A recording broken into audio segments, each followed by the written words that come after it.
ब्राह्मणों के गांव में तुम यादव होकर के, चमार होकर के यहाँ भागवत कहने आए हो। रात भर इन्होंने बहुत टॉर्चर किया सर, यहाँ तक कि हमारे बाल काट दे। और जो परीक्षित बना था, परीक्षित की मैडम से इन्होंने मूत्र बोले, भाभी आप अपना मूत्र ले आओ, उसे मूत्र से हमारे ऊपर छिड़का। तुम यादव होकर कथा कहेगा, तुम्हारी इतनी औकात कि ब्राह्मण समाज के गांव में आकर तुम कथा कहेगा? ये हम नहीं, ये ब्राह्मण समाज के लोग बोल रहे हैं। दोस्तों नमस्कार, मैं सोमवार भारती। आपको बता दूं, उत्तर प्रदेश से एक बड़ी खबर आ रही है कि इटावा से जो ब्राह्मण समाज के कथावाचक पर जोरदार हमला हुआ, उसकी अस्मिता को तार तार कर दिया गया, उसका सर मुड़वाया गया, पैर उतरे, नाक को रगड़वाया गया और महिला के मूत्र को, पेशाब को उसके सर पर डलवाया गया। इतनी बेरहमी की गई, इंसानियत की ताड़ ताड़ कर दिया। जो हिंदू धर्म के ठेकेदार हैं, जो हिंदू राष्ट्र बनाना चाहते हैं, जो हिंदू को एक ही धर्म के सिक्के से तौलना चाहते हैं, जो भगवान और हिंदू धर्म के ठेकेदार हैं ब्राह्मण समाज के लोग, उनका कहना है कि यादव समाज कैसे कथा कर सकता है, क्योंकि वो कथा नहीं कर सकता है, बस सिर्फ झंडा और डंडा लेके हिंदू राष्ट्र बनाए बस, और वो कथा नहीं कर सकता है। ये हिंदू समाज का रीति रिवाज कथा और हिंदू समाज के ब्राह्मण कर रहे हैं।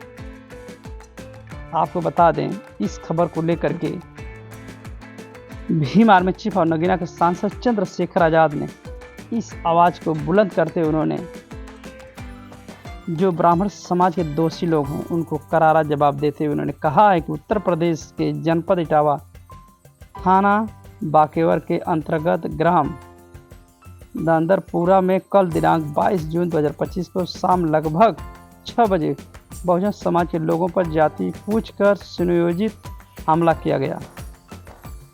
हमले के दौरान बहुजन समाज के लोगों के साथ घोर मारपीट की गई, उनका सिर मुड़वाया गया, जबरन मुड़वा दिया गया, जमीन पर पैरों से सिर रगड़कर नाक रगड़वाई, एक महिला का मूत्र उनके शरीर पर छिड़काया गया, पैसे लेने के लिए 25,000 रुपये का जुर्माना भी लगाया।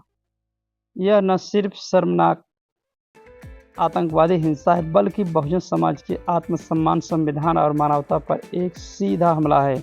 इसे किसी भी परिस्थिति में बर्दाश्त नहीं किया जा सकता। हम यूपी गवर्नमेंट से मांग करते हैं कि सभी आरोपियों की तत्काल गिरफ्तारी हो और उन्हें बिना किसी राजनीतिक संरक्षण के सख्त सजा दी जाए।